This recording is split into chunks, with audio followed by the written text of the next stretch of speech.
Hi and welcome back to the Citytilidie. We're all staying safe. Well, our player ratings, yes, I've didn't have a chance to do this on the night of the game once I got back, but I did the I went through it and did some scores. So I slept on it now. So we'll see if a good night's sleep helps any of the scores or makes them worse. Who knows? After I've had a quick look around social media, etc. But then again, I didn't get a good night's sleep, so it's not going to probably not in a positive way. But we'll see anyway. Well, our starting base, of course, is Simon Bajkowski, the Manchester Evening News. I think I differ a little bit to him from memory from what I did last night when I got home. So let's have a look at the player ratings for City 0, Liverpool 2, 23rd of February 2025. 4:30 p.m. Match day 26. Let's get it over with, guys. Let's get to 38. I've had enough of this season. I think most of us haven't. We're too spoiled, aren't we, I suppose? But hey, never mind. So let's have a look at what Simon's saying. 6 is an okay game as far as I'm concerned. Probably as far as Simon's concerned as well. I will be doing a player of the Champions League thing at some stage, guys. I made a start on it, so keep your eyes out for that as well. See who performed the best in our disappointing Champions League campaign. Some interesting numbers there as well. So bear with me. I'll get a chance to do that. So keep your eyes open for that. Right, let's have a look at last night. Edison. Simon said a decent save in the second half to stop it getting worse. It was okay. I wasn't saying it was fantastic. One for the cameraman, that one. After the first half where he had basically just spit the ball out of his net twice. Yes, I can't disagree. No chance with the first. Just a deflection. I think he'd saved it. Otherwise, I think he was diving. He would have got it, no problem. And of course, that second goal, I just didn't think he saw it late. I just think it came through a player's legs, and I don't think he had a chance to react. And of course, this Liverpool don't press to the extent Klopp's Liverpool did.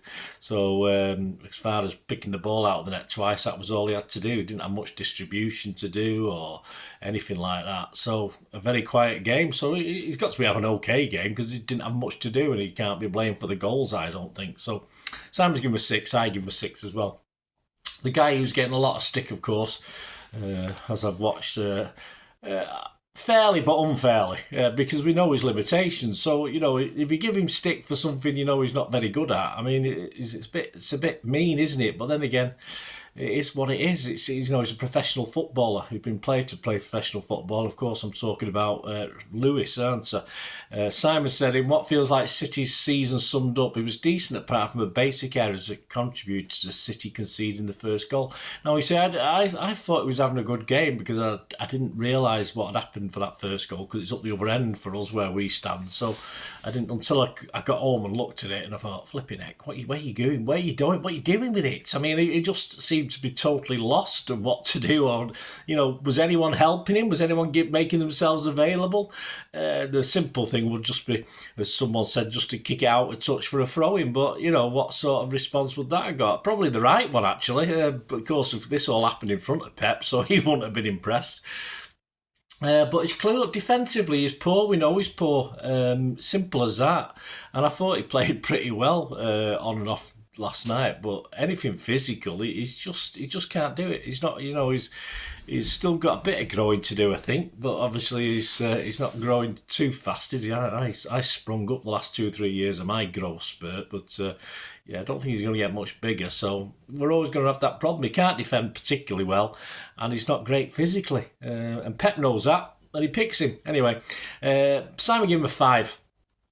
I've been a bit kinder. I give him a 5.5, but he as I said, what do you do? Blame him for not doing what we know he can't really do that well anyway, because Pep trusts him to do it.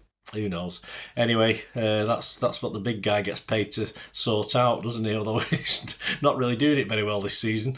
Kusanov survived a challenging night at the Bernabeu, and he was better here, said Simon, offering solidarity and made good decisions. Yeah, he's given him a 6. I mean, I thought he had more than an okay game. Of course, that if you watch social media, that last-ditch challenge is getting all the hype, of course. And I thought he played all right. He's a big unit. I like him. He's a big lad. And I thought, considering, how many games has he played? A handful of games. And that bad start. And I believe certain pundits on the TV were slagging him off as well. Even our own laughing policeman, Micah Richards. So I thought he did pretty well. He's got good promise, I think. Simon's given him a 6. I'll give him a 6.5. I think he's deserving of that. Aki, unfortunate for the first goal he was. Don't deflect it, mate. Just get out of the way. It went in off him, but the protests that conceded weren't merited. Protests that conceding weren't merited. I don't quite know what Simon's getting at there. You might, but I don't. I'm not sure he's 100% fit. Doesn't look 100% fit to me. Of course, next to Kusanov, which is a new partnership. Yeah, it was not doomed to fail, but it's always doomed to have teething problems, isn't it? Especially if he's not 100%, which I don't think he is. Not one of his better days, of course, but very rarely Aki lets us down. But Simon give him a 5. I'd have to probably give him a 5.5, but I mean, I was sort of edging towards a 6 now. I'm thinking about it, but I'll stick with that 5.5 for Aki because I'm usually kind to him, so it does him no harm to be marked down a little bit, does it? Gvardiol, Simon said Liverpool's second came down his side and he couldn't be as effective going forward as he usually is. So a defender who can't defend overly well, and offers little going forward or in midfield in a game. Pep must be buzzing. Must be buzzing for his converted centre half, mustn't he, on this sort of showing? Yeah, I'd have to. I mean, Simon gave him a 5. I wouldn't particularly say yes, the problems came down his side, but as I say, Pep's probably asking him to move up front anyway at times, but he didn't do that effectively because, of course, the guy on the left, Mr. Doku, was having all the ball, wasn't he? So, it's time to give him a 5. I'm just going to give him a 5 as well. I can't see any reason to give him more or less. Gonzalez, Nico, had a tough job and was caught in possession a few times in the second half. Yeah, a forlorn figure for me. But then again, did he have any help around? And did the guys... I don't know where our midfield goes to sometimes. You think we'll talk about the forward line in a bit, but I mean, they're certainly not supporting the forwards because there's hardly anyone in the box. So where they are, I do not know, but he was a bit of a forlorn figure. I mean, Simon's given him a 5. I think he's again, teething in, settling in. He's got worth a 5.5. He probably doesn't realise what he's come into at the moment, does he? Anyway. I give him a 5.5. Simon give him a 5. Foden, I've probably overscored. I've probably overrated him actually on this score. I've looked here now. Looked stuck between helping Gonzalez in the middle and offering a threat up front and did neither very well, said Simon. I agree. He's sort of making up the numbers last night, wasn't he? I mean, he even had one of those trademark little drags into his left, and when you expect him to put it into the top corner, he just back passed to Alisson. I mean, I've given him a 5 on here. Simon's given him a 5 as well, but I might be edging towards a 4.5. I tell you what, I've had a sleep. I've had a bit of a sleep, not much. I'll stick with the 5 for now anyway. But he's lucky not to get a 4.5 or a 4 at Foden last night. De Bruyne, well, what looks like a sad farewell, says Simon, for such a great player. All writing him off, aren't they? He's still got a few games left. Is he just going to sod off now? Is he just going to retire? Early energy fading until an early substitution. But again, where's the support for De Bruyne? But his set pieces, I think he took the odd corner, did he? Wasn't very successful. He didn't bother wanting or needing or wanting any of the free kicks. I'm not sure why that is. His confidence levels are totally in the toilet, aren't they? I think Simon's given him a 5. I mean, I've given him a 4.5, but again, he could have probably edged to a 4 KDB last night. It's just horrible to see, but it is where we are, isn't it, guys, unfortunately.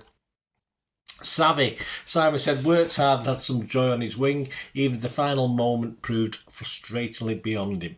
Let's give him a 6, actually, Simon. I think the law, and I've said this, guys, on here, I've said it on Bolt from the Blue, the law of the two wingers with Pep, when Doku and Savvy play at the same time, there's always one who's either underutilised and underused and underperforms compared to the other, and that's exactly the same last night. He just didn't meet the levels of Doku, but he just wasn't given the ball. The ball kept finding its way to Doku, probably because of the Gvardiol, of course, on the left-hand side as opposed to Lewis on the right. So that's probably why he got more of the ball. And so, yeah, I thought he struggled to get into the game, in fairness. Last night he had one or two nice little touches, of course he did.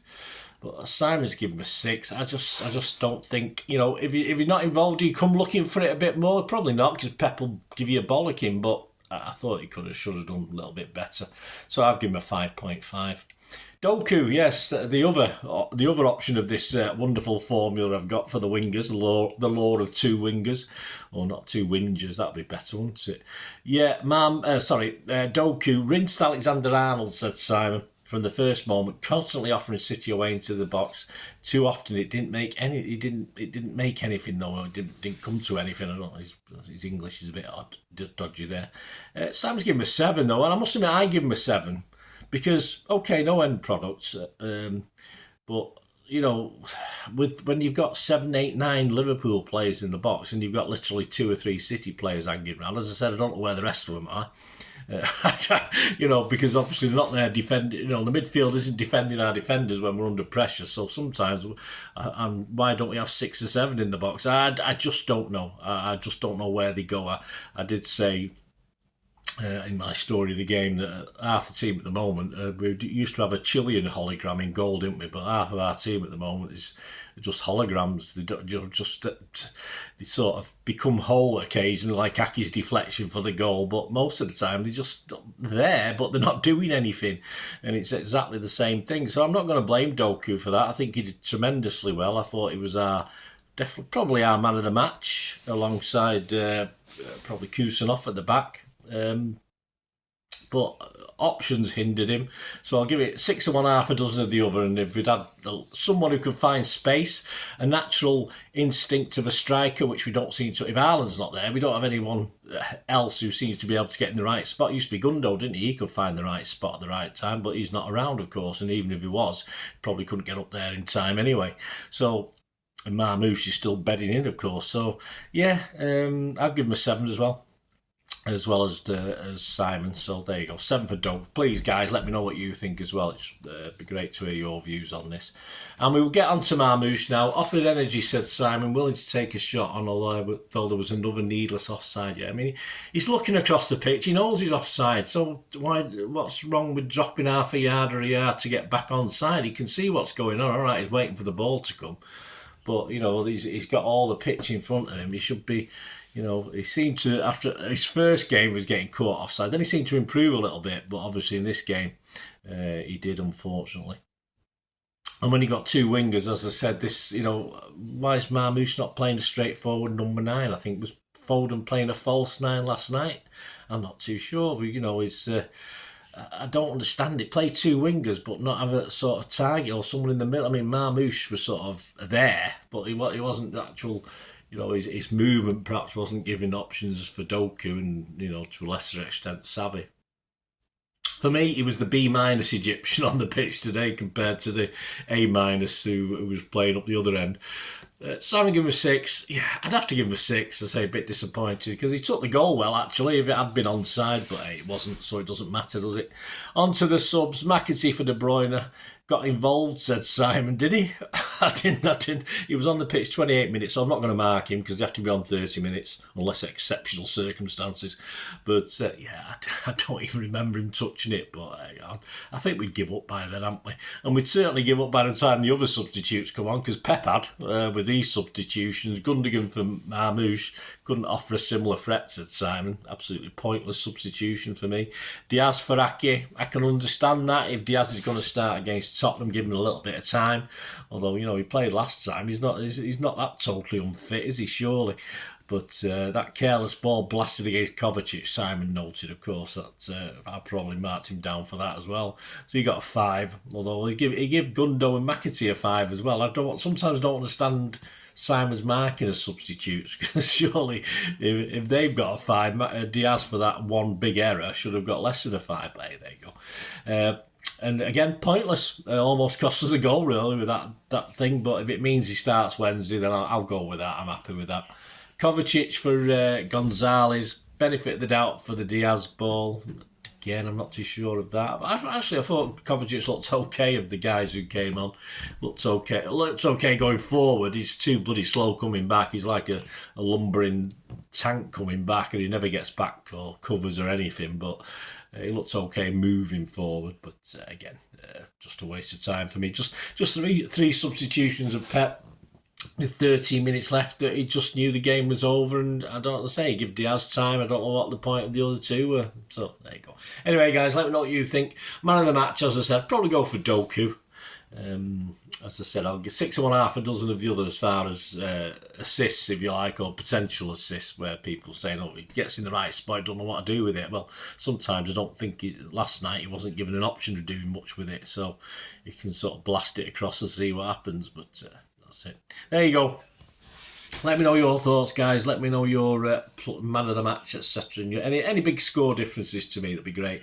Thanks for joining me. Yeah, the story of the game will be out on Tuesday. I'm recording this on Monday, so that'll be out on Tuesday. You got a bonus today on Monday, so if you want to check that out, I'm going to record this in a couple of hours. Of course, the Pepsi 11 for the trip to Spurs, who are on a resurgence, aren't they? Just in time to play us. They started winning games, so there you go.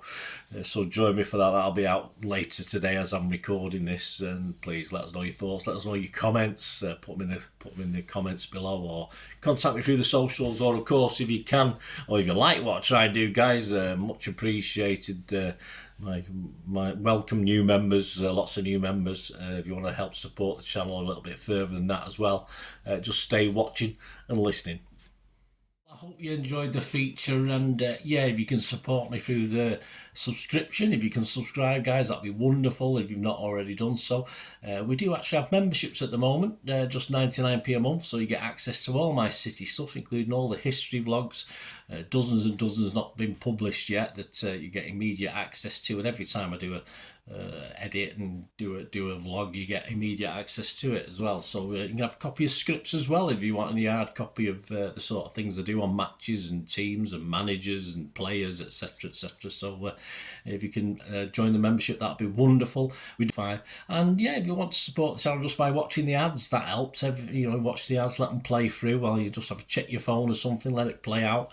And of course, if you follow any of the links, that always works as well. If you follow a link to one of the ads and you fancy something, I've done it myself. I've followed a link and actually purchased something from another organisation. But it can happen. It can happen. Not all ads are stuff you're not interested in. And of course, if you can give us a like, guys, that would be absolutely fantastic. All the likes are much appreciated. Anyway, thanks for watching. Until the next time, of course, I only ever ask one thing, don't I? Please, I ask you all to stay safe, especially you Blues. Until the next time, come on, City. Bye for now.